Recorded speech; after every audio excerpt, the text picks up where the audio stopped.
My hands were shaking when I found it.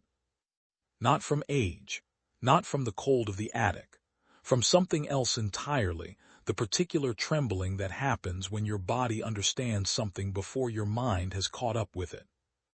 It was a metal box, small, rusted at the corners, pushed so far beneath the floorboards that I almost missed it entirely, would have missed it if the boards hadn't shifted under my weight and revealed the edge of it in the dust below.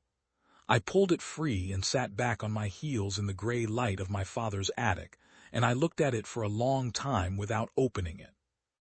My name was on the top. Not printed, handwritten, in the particular careful script of a man who had never been careful about anything I could remember. For Thomas, only after I'm gone.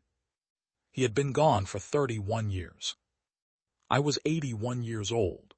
I was sitting in the attic of a house I had not entered voluntarily since I was 19, and in my hands was something my father had hidden beneath the floor and addressed to me and never told me existed. I sat there in the dust and the silence, and I held it.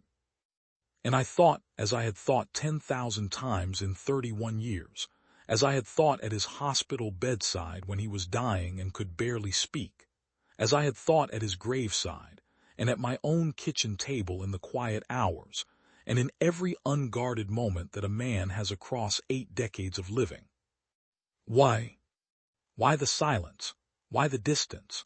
Why the years of nothing, no warmth, no softness, no single moment I could look back on and say with certainty, he loved me? Why the argument that sent me out of his house at 19 with nothing but my own fury and the door slamming behind me?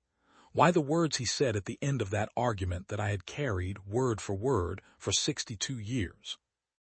Why he had looked at me, his only son, 17 years old, excited and frightened and alive with the possibility of a future, and said, without expression, without explanation, without anything that resembled the love a father is supposed to feel, "You are not going, and I will not discuss it again." I am 81 years old. I have outlived my wife. I have watched my children grow into people I am proud of in ways I cannot always articulate. I have carried the weight of my father's silence for longer than most people live. And 3 weeks ago, when my sister Alina passed away and left me as the last of our family, I drove back to the town where I grew up, a small, gray, coastal place called Marrow Cove that smelled of salt and machinery, and the particular kind of quiet that settles into places where people have worked hard and expected little. And I began the task of clearing out the house that had been standing empty for years.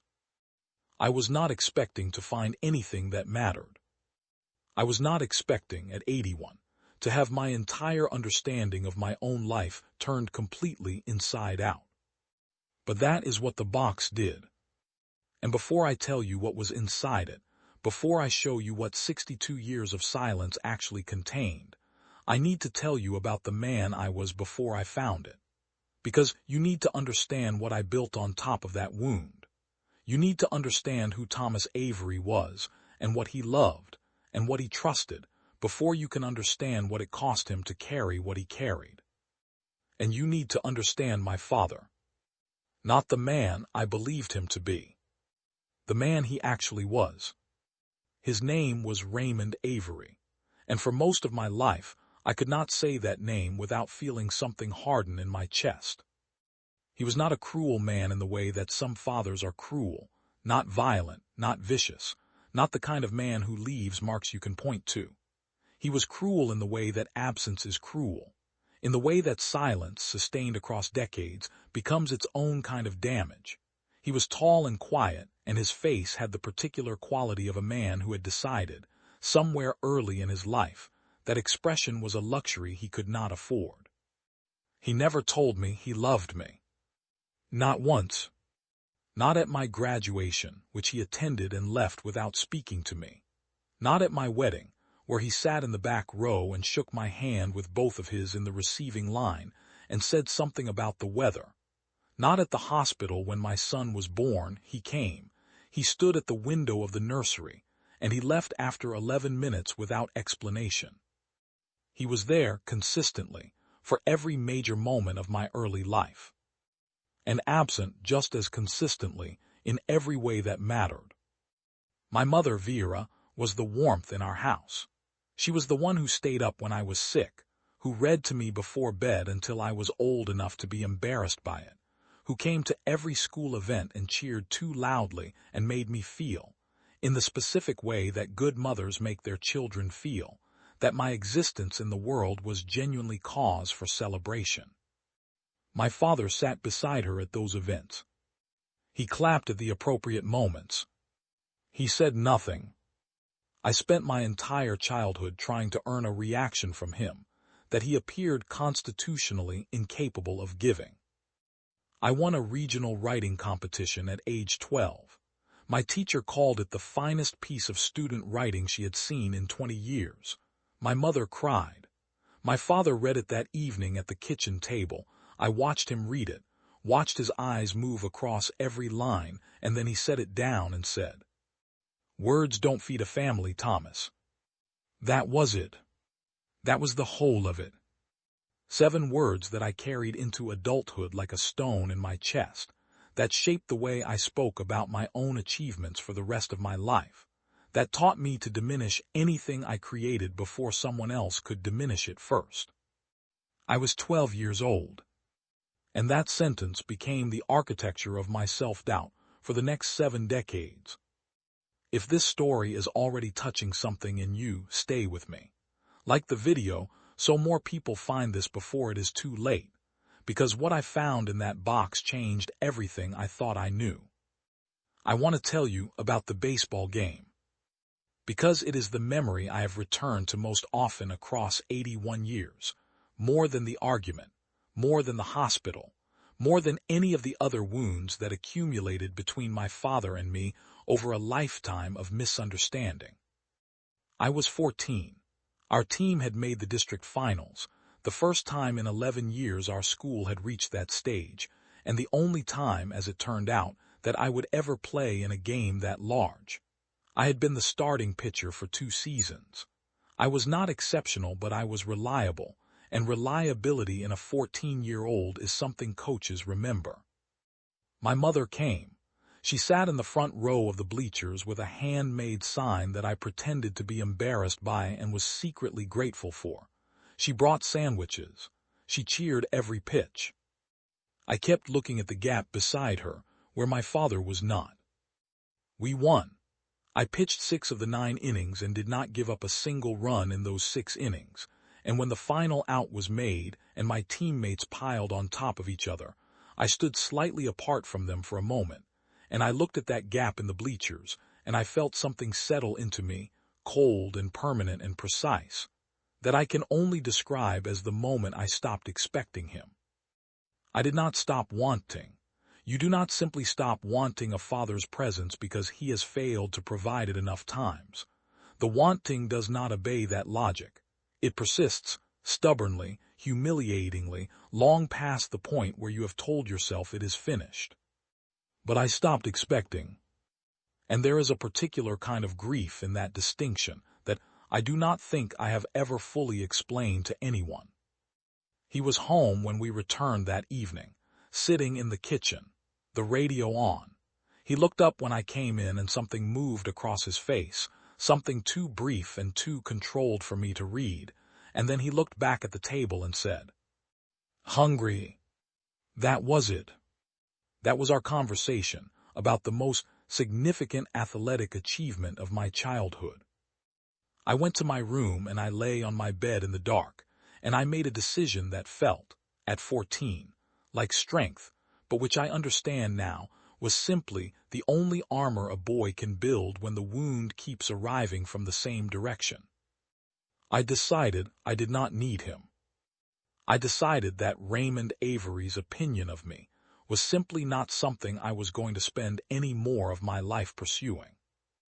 I was 14 years old, and I had no idea that the decision I was making in the dark of my bedroom was going to cost me the next 6 decades of my relationship with my own father, that the armor I was building was also a wall. That the boy who decided he did not need his father would become the man who didn't know how to let him in even when, as I would eventually and devastatingly understand, his father had been trying. 3 years after the baseball game came the worst of it. I had been accepted to Greystone University. It was a full scholarship, competitive, prestigious, the kind of opportunity that came to boys from Marrow Cove perhaps once in a generation. My English teacher, Mrs. Calloway, had submitted my writing without telling me. I came home one afternoon to find the letter on the kitchen table, and I stood in the hallway reading it 3 times because I could not believe that something this good had arrived for me. My mother held my face in her hands and wept. My father sat across the kitchen table and read the letter when I handed it to him, and set it down and said, "You are staying here." No explanation, no discussion, no acknowledgement of what the letter said or what it meant or what it had cost me nothing to receive and would cost me everything to give up. "You are staying here." I remember the quality of the silence after those 4 words, the way it pressed against the walls of that kitchen, the way my mother looked at the table rather than at either of us, the way something ignited in me that had been building since I was 12 years old reading a competition entry to an empty expression. We argued for 2 hours. He did not raise his voice. That was the thing about Raymond Avery. He never raised his voice, which somehow made it worse because there was nothing to push against. He simply repeated in different configurations of the same flat certainty that I was staying, that Greystone was not an option, that I was needed here. Needed for what? I said. I was 17 and furious, and the fury was doing the work that grief had not yet been given permission to do. Needed to sit in this kitchen and watch you say nothing to anyone for the rest of your life. He looked at me for a long moment. Then he said, "One day you will understand why I did this." And I said, and I have lived with these words every day for 62 years, have turned them over in the dark of more nights than I can count, have felt their particular cruelty and their particular accuracy in equal measure. No, one day you will die before I forgive you. I left the next morning. I did not go to Greystone. I was not ready to fight the practical battle of getting there without his support, and I was too proud to ask anyone else for help. I went to a city 3 hours away, and I found work, and I built a life out of nothing, and I did it with the particular ferocious energy of a person who has something to prove. I married Margaret when I was 24. She was patient and perceptive and laughed at things I had forgotten were funny, and slowly, over the years of our marriage, she drew out of me a version of myself that was warmer and more present than the one I had arrived with. She also noticed, earlier than I did, who I was becoming. "Thomas," she said one evening, we had been married perhaps 8 years. Our sons were young and loud and everywhere in the house. You spent so much of your life trying not to become your father that you never noticed when you already had. I did not speak to her for the rest of that evening, because she was right. And being right about Raymond Avery was something I had reserved exclusively for myself. Subscribe before we go further, because what I found in that attic, what was inside that box, will change how you think about every silent person in your life. I received the call about my father on a Tuesday morning in November. My mother had died 6 years earlier, quietly in her sleep, the way people who have spent their lives giving to others sometimes seem to be granted at the end. My father had continued in the house alone. I had been told this by a leaner, who maintained a careful and exhausting diplomacy between us for decades, conveying information in both directions without ever being asked to, and never once being thanked sufficiently for it. I drove back to Marrow Cove. I did not want to. Every mile of that drive was a negotiation between the 81 different versions of myself that had accumulated across the years. The 12-year-old with his 7 words, the 14-year-old in the dark of his bedroom, the 17-year-old at the door with his single bag, the 40-year-old who had become his father without noticing. The hospital was small and gray and smelled of the particular combination of disinfectant and resignation that all such places share. My father was in a room at the end of a corridor. He was smaller than I remembered, not just physically, though that too, but in some less nameable way, as though the force of him that had occupied so much of my interior life had already begun to leave his body before his body was ready to let go. He was conscious when I came in. His eyes found me immediately. I sat in the chair beside the bed, and I looked at this man, my father, Raymond Avery, 73 years old and dying, and I tried to find the words for 62 years of distance and could not locate them anywhere. So I said the only thing that felt honest. Why was it so hard for you to love me? The question sat in the room between us. He looked at me for a long time. His breathing was slow and deliberate, the breathing of a man who was rationing something finite. Then he said, in a voice that was quieter than I had ever heard from him, because I thought softness buried men. I waited for more, for the explanation, for the context that would make that sentence something other than the condensed expression of a lifetime of withholding. He closed his eyes, and 20 minutes later he was gone. I drove back to my life with those 6 words, and I added them to the collection I had been keeping for 62 years, and I told myself, as I had told myself at every previous juncture, that this was the end of it, that there was nothing more to understand, that the man had chosen pride over love until the final coherent sentence of his life, and I was finished spending my interior life trying to make sense of him. That was 31 years ago. I believed it for most of those 31 years. And then Alina died. And I drove back to Marrow Cove. And I found the box. I carried it down from the attic and I set it on the kitchen table, the same table, impossibly, where those 4 words had been delivered in a flat voice 62 years before, and I sat down and I opened it. The first thing I found was the military records. I had known my father served. It was not something he discussed, and I had not pursued it, partly from disinterest and partly because any information about Raymond Avery felt, for most of my life, like information I had not been invited to have. The records told me things I had not known, that he had served in conditions I had not imagined, that he had lost 2 of his 3 closest companions in a single engagement that the records described in the particular bloodless language of official documentation, that he had been decorated twice and had never mentioned either decoration to anyone in his family. I set the records aside. The letters were underneath. There were 43 of them. Handwritten, dated across 4 decades, never sent. I picked up the first one. The date in the top right corner was a Tuesday in June, the year I turned 30. I did not immediately understand what I was looking at. Then I began to read. Thomas, it began without preamble, in the careful script I had seen on the top of the metal box. I drove past your house tonight. The light in the kitchen was on. I sat at the end of your street for a while. Margaret had hung something in the window. I could not make out what it was from where I parked. I did not go to the door. I could not think of what I would say if you opened it. I drove home. I set the letter down. I picked up another, the year I turned 38. Your son played in the park on Crane Street today. I watched from the bench by the gate. He throws left-handed the way you did. I stayed until they called him in for dinner. He looked well. You looked tired. I wanted to tell you that you are doing better than you think you are. I did not stop. Another, the year I turned 45.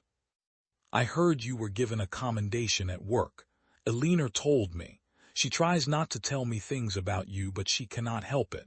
I kept your first newspaper article. It is in the box with this letter. I have read it many times. You were right that I was wrong about words. I stopped reading. I sat at my father's kitchen table in the house where I had grown up, and I held 43 unsent letters, and I felt something happening in my chest that I did not have a name for immediately, and which I eventually identified as the sound of a story I had been telling myself for 62 years beginning, slowly and irreversibly, to collapse. He had been there. All of it, the graduations, the games, the commendations, the quiet Tuesday evenings when the kitchen light was on, and a man sat at the end of the street in a parked car watching the window. He had been there for all of it. And I had not known. And then I found the newspaper clippings. Events from my life, cut carefully from local papers across 4 decades. My wedding announcement, a photograph from a community event, a small piece about a project I had led, each one folded with the kind of care you use when something is precious and must be preserved. He had kept all of it. Every piece of evidence that his son existed in the world, that the boy from Marrow Cove had made something of himself, had built a life, had become a man worth reading about, had been cut from newspapers and folded and kept in a box beneath the floorboards of a man who had told the world, and his son, nothing. I was sitting with that when I saw the cassette recorder. Small, dusty, a tape inside it, and a note on top in the same careful script. Press play when you are ready, take your time. Comment right now. Tell me, is there someone in your life whose silence you have been misreading? I want to hear your story. And stay with me, because what is on that tape is the thing that broke me open completely. I was not ready for a long time. I sat at that table as the afternoon light moved across the kitchen floor, and I held the recorder in both hands, and I looked at the tape inside it, and I thought about all the years I had spent being certain. The particular comfort of certainty, even painful certainty, even the certainty of a wound, and how much of my life had been organized around the story I had told myself about Raymond Avery. He had withheld love out of indifference. He had forbidden Greystone out of cruelty or control. He had sat beside my mother at my school events and clapped at the appropriate moments, and said nothing, because there was nothing in him that wanted to say anything. That was the story. I had lived inside it for 62 years. And the 43 letters had already begun to dismantle it, but I had not yet understood the full architecture of what I had been wrong about. I had not yet seen the complete picture. I had only seen the evidence that he had watched from a distance, and watching from a distance, I told myself, was still a choice, still a failure, still not the presence I had needed and deserved. I pressed play. His voice filled the kitchen. I had not heard my father's voice in 31 years. It was older than I remembered, softer, slower, the voice of a man who had used it sparingly for most of his life, and was now, in whatever private moment he had chosen to record this, using it for the most important thing he had ever said. "If you are hearing this," he said, "then I ran out of time." A long pause. I could hear him breathing. I have started this recording many times. I always stopped before I said what needed to be said. I am going to say it now because I have been a coward about it for long enough, and I am running out of chances to be something better. Pause. You spent your whole life believing I withheld love from you. I am not going to tell you that you were wrong to feel that. You were not wrong.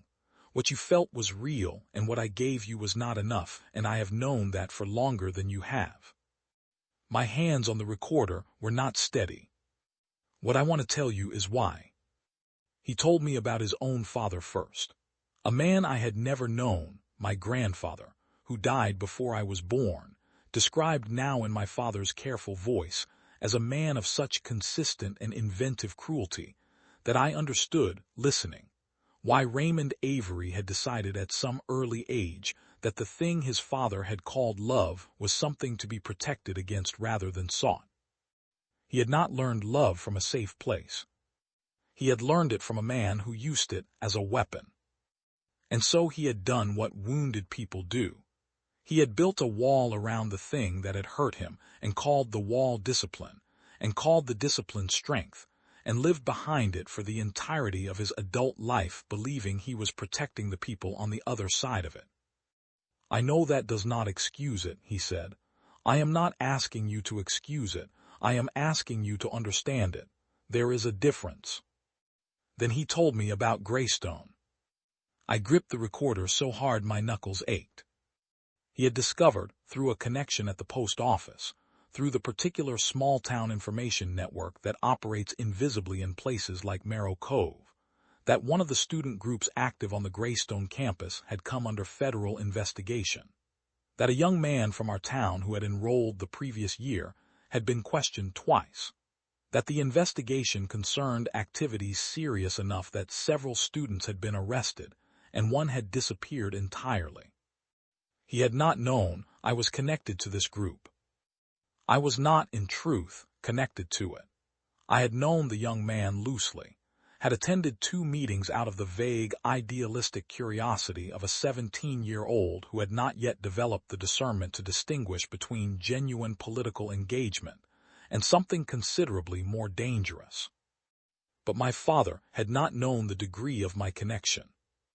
He had known only that his son was planning to walk onto a campus where federal investigators were watching, where young men were being arrested, where the association alone, regardless of personal involvement, could define a life permanently and catastrophically. And he had made the decision that I would hate him before he would allow that to happen to me. I knew, his voice said, that if I told you the truth you would go anyway. You were 17 and furious, and you would have said the risk was yours to take. You would have been right. It was your risk, but it was also your life. And I was not willing to watch you walk into something that could end it because I explained myself clearly and gave you the choice. He paused for a long time. So I let you hate me. I decided that was the trade I was willing to make. Your hatred for your safety. It seemed like the only version of love I had learned how to give, the kind that costs the giver everything and gives the receiver nothing they can recognize. I was not crying in the way that people cry in films, not dramatically, not with sound. I was sitting very still at my father's kitchen table and tears were moving down my face, and I was not doing anything to stop them because there was nothing left in me that wanted to perform composure for an audience that did not exist. I went to your graduation, he said. I stood at the back. You looked like a man. I was proud of you in a way I did not know how to carry in my body. I drove past your house on your birthday every year from the year you left until the year I could not drive anymore. I sat at the end of your street and I looked at the lights in your windows and I thought about going to the door. I never went. I could not think of how to begin, after so many years, and I did not trust myself to say the right thing, and I could not bear to say the wrong one. Another pause. Longer. You were the only good thing I ever made, Thomas. I am sorry it took me until I was out of time to say that plainly. I am sorry that the love I had for you lived inside me for 73 years and never learned the way out. The tape ran on in silence for a moment. Then his voice again, quieter, the way voices go when a person is reaching the end of what they prepared, and is speaking now from somewhere unscripted. You asked me in the hospital why it was so hard to love you. I told you I thought softness buried men. That was true. It was also incomplete. The fuller truth is that I did not know how to love without hurting. I had only ever seen love hurt people. And so I kept mine very still and very hidden because I thought that was how you kept something safe. A long silence. Then, I was wrong about that. I understand that now. Keeping love hidden does not keep it safe. It just keeps it secret. And secrets are not the same thing as safety. The tape ended. I sat at the table for a very long time. I thought about the 14-year-old in the dark of his bedroom, deciding he did not need his father. I thought about the 17-year-old at the door with his single bag, and the words he said that he would carry for 62 years. I thought about the 40-year-old who had become Raymond Avery without noticing, and the wife who had seen it before he did, and the sons he had loved imperfectly in the specific ways that men love when they have learned love from broken places. I thought about all the years. All the certain, organized, carefully maintained years of a story I had been telling myself about a man who had been trying, in the only broken way he knew, to do the one thing he believed fatherhood required of him. Keep his son alive. Keep his son safe. Even at the cost of everything else. I drove to the cemetery the following morning. It was early, the light still gray and low over the coastal headland, the grass wet, the particular silence of a place where the noise has been removed rather than simply absent. I found his grave beside my mother's. I had a baseball in my coat pocket, an old one, from a box in the attic, worn smooth from years of handling. I had one of the letters in my other pocket, and I had the cassette recorder. I stood at the grave for a while without speaking. Then I said the only thing that felt equal to the weight of what I was carrying. You should have told me sooner. A pause. But I should have listened sooner, too. I placed the baseball on the stone. I placed one of the letters beside it, the one about the park on Crane Street, the one about my left-handed son. I left them there for him, in the way that you leave things for people when you have finally understood that the gesture, however late, is not nothing. I called my own son that evening. Not to tell him the whole story, that would come later, in the careful conversations that began that week and continued for months afterward, the ones where I shared the letters and played him the tape and watched him understand, as I had understood, that the silence of fathers is not always what it appears to be. I called him simply to say the thing that Raymond Avery had kept hidden for 73 years. I am proud of you, I said. I want you to know that clearly, not as something you have to read in a letter after I am gone. Now, while I am here and you can hear it and there is still time for it to mean something. He was quiet for a moment. Then he said, I know, Dad. And I said, I know you know, I am saying it anyway. The hardest part was not learning that my father had loved me. The hardest part was learning how much love had been trapped inside a man who did not know how to show it, how full he had been of the thing I had spent 81 years believing he lacked. Some parents leave behind money. Mine left behind 40 years of unsent love. And I found it, finally, at 81, beneath the floorboards of a house in a small gray coastal town, in a rusted box with my name on it, waiting for me to be ready. I was not ready, but I opened it anyway. And that, after 81 years of the wrong story, was the beginning of the right one. If this reached something in you, if you have a father or a parent or a person in your life whose silence you have been reading as absence like this video, 1 second. It costs you nothing and it puts this in front of someone who needs to hear it today. Subscribe for more stories like this, more truth told quietly, more of the things we carry for decades that deserve to finally be set down. And leave me a comment. Tell me about your person, the one whose silence you misread, the one you understood too late or are still trying to understand. Tell me what you wish you had known sooner. Because that is the conversation this story was always trying to start.